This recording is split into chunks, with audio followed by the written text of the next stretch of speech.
Be a little chilly on Friday evening at the box, but I don't think that's going to hamper attendance very much. This place is about to come undone at the seams for baseball season, cranking up here in 4 days. Leah Vann covers baseball team for The Advocate. Leah, did you enjoy your last free weekend over the weekend? Yeah, I guess you could say that. It's about to be quite busy in your world over the next 14-plus weeks.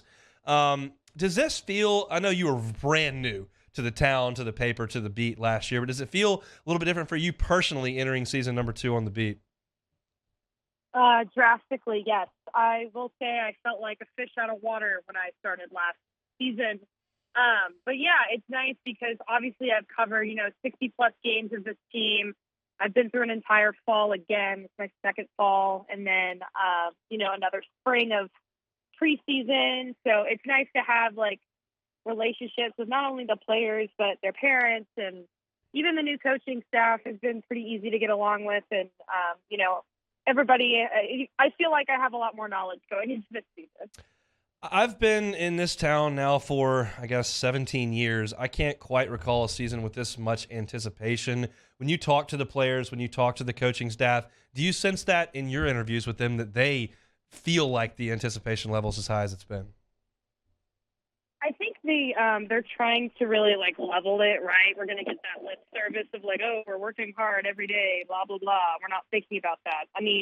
But I also think all the players have acknowledged that I've never been surrounded by this much talent before. And I think that's been kind of the narrative of looking more at themselves rather than just them and how they compare to the rest of the nation.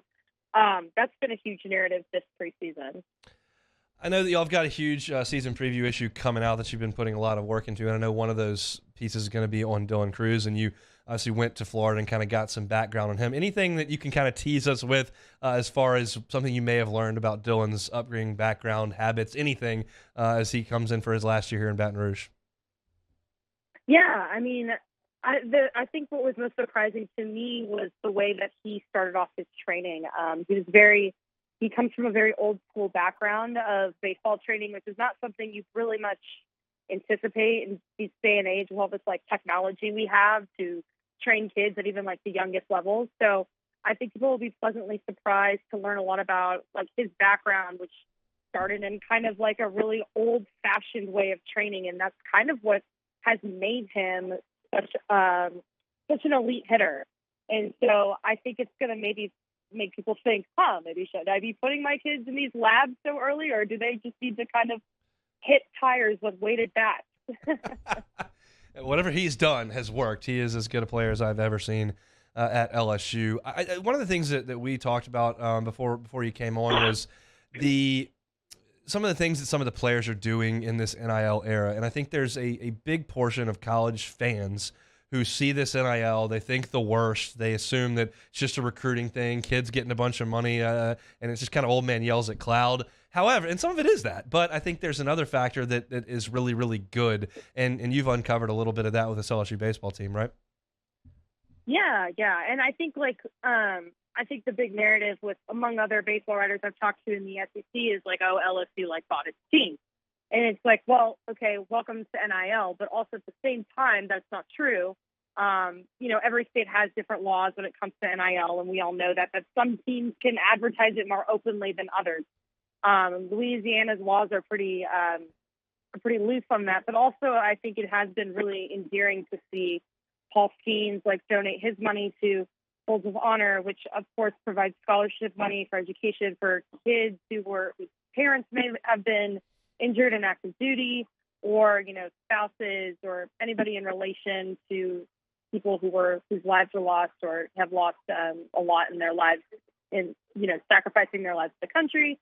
And then you've also got Thatcher Hurd giving to the LSU food bank or food pantry, and then Tommy White has also donated a portion of his NIL earnings to Empower 225, which is a local charity that also helps, or nonprofit that helps provide, some guidance and mentorship for kids in the area to get a better education. So I think what's really stood out to me is that there's a lot of thought put into all these NIL contributions. They're choosing either very local and specific charities, or ones that are very close to their heart, like Paul Skeens, who obviously came from the Air Force Academy. He even asked his whole coach what his thoughts were on where he should take, also donate his money. So I felt like it's been very personal and very interesting to give us like a picture of who these guys are this preseason to see, what they're all about based on where they're donating their money. Chatting with Leah Vann, LSU baseball beat reporter for The Advocate. Tigers open the season coming up on Friday night at the Box. I think when people think about this team, the names that come to the forefront are the ones that we've talked about. It's Cruz, and it's Skeens, and it's Hurd, and it's Tommy White. And one of the guys that I don't think gets brought up very often is Jordan Thompson. We learned that he had an operation before the season last year. Everyone's aware that his defensive play suffered, likely in part because of that early in the season. You were with him weekly and had a chance to speak with him and talk to him before this year. And I'm fascinated at kind of the stories that we hear about his toughness, his leadership ability, because he's not a guy that comes up all that often, but he's one of the more important members of this team is what it looks like from the outside, no? Yeah, and I think people really look to him. I mean, obviously, if you're a shortstop, that's a huge position in the infield in the first place. But it is very clear, and it's nice that he's able to kind of be open more about it this year and talk about, okay, yeah, I had to make this sacrifice, but I didn't want to openly be like, yeah, I'm injured. Here's my excuse, and I think that says a lot about him. And I think, you've got Gavin Guidry, who's kind of up behind him as a true freshman. And you see them kind of interacting in these scrimmages and talking to each other. And you see also how Jordan really commands the infield this year, especially with these newcomers like Ben Nepult and Tommy White. You can kind of see a lot of gelling there. So I think his leadership is really important. He also has tremendous work ethic. People told me multiple times last year about how hard he works. And Jordan is also one of my favorite interviews. He's always been very honest about his own play and also in how much he really wants to improve. And last year, and I know it was very tough for him. So I've always been a Team Jordan Thompson myself. Have you noticed any difference in Jay in your talks with him this year as opposed to last year when he was new and realized that there were some significant holes on his roster? Again, you cut out. Yeah, sure. Have you noticed any difference in Jay Johnson this year in talking to him preseason? Last year he was new to the job. He knew he had some holes on his roster as opposed to this team that's unanimous number one in the country. Any difference in his demeanor or the things that you've picked up from interviews with him? Yeah, I think he's definitely been more comfortable. He's been more open. And I think while he's allowing guys to compete at certain positions, he will still tell you with confidence, like who he sees leading the pack. So, for example, you got second base, Ben Nepult and Jack Merrifield have really come up a lot in conversation. And then, we asked him about the outfield. He's like, we've got a lot of options, but defensively, the strongest is going to be obviously Cruz, and then Paxton Kling and Josh Stevenson. That's who is leading the pack defensively right now. So something like that, where as opposed to last year, he would have been like, I don't know, we're kind of letting them compete and we're going to see what happens kind of thing.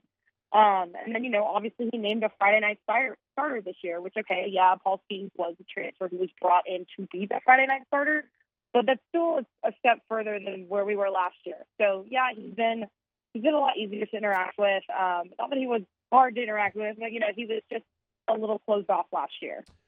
Leah, we really appreciate the time. We'll see you out at the Box this weekend. Hey, thanks so much for watching the Hunt Palmer Show on YouTube. If you don't mind, throw us a like right below and hit the subscribe button. We'll see you next time.